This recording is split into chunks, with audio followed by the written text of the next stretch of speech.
បាត់ចាស់នាងវិសាខាគឺជារឿងព្រេងនិទានប្រវត្តិសាស្ត្រខ្មែរដ៏ល្បីល្បាញមួយខ្ញុំនឹងសង្ខេបរឿងនេះជូនអ្នករឿងនាងវិសាខា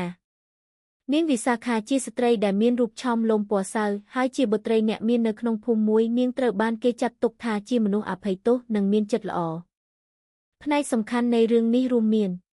1. ការបោកបញ្ឆោតរបស់បុរសម្នាក់មានបុរសម្នាក់បានមកលក់ខ្លួនជាខ្ញុំហើយបានបោកប្រាស់យកទ្រព្យសម្បត្តិរបស់គ្រួសារនាង 2. ការតស៊ូនាងវិសាខាបានតាមដានបុរសនោះនិងបានដោះស្រាយបញ្ហាតាមផ្លូវច្បាប់ 3. ការយកយុត្តិធម៌មកវិញនាងបានទទួលបានយុត្តិធម៌តាមរយៈការកាត់សេចក្តីរបស់ស្ដេចរឿងនេះត្រូវបានគេនិទានជារឿងព្រេងដែលបង្រៀនអំពីសេចក្តីយុត្តិធម៌ភាពឆ្លាតវៃនិងការតស៊ូរបស់ស្ត្រីវាក៏ជារឿងដែលឆ្លុះបញ្ចាំងពីតម្លៃសង្គមនិងជំនឿនៅក្នុងសម័យបុរាណផងដែរតើអ្នកចង់ដឹងព័ត៌មានលម្អិតបន្ថែមទាក់ទងនឹងផ្នែកណាមួយជាពិសេសនៃរឿងនេះទេ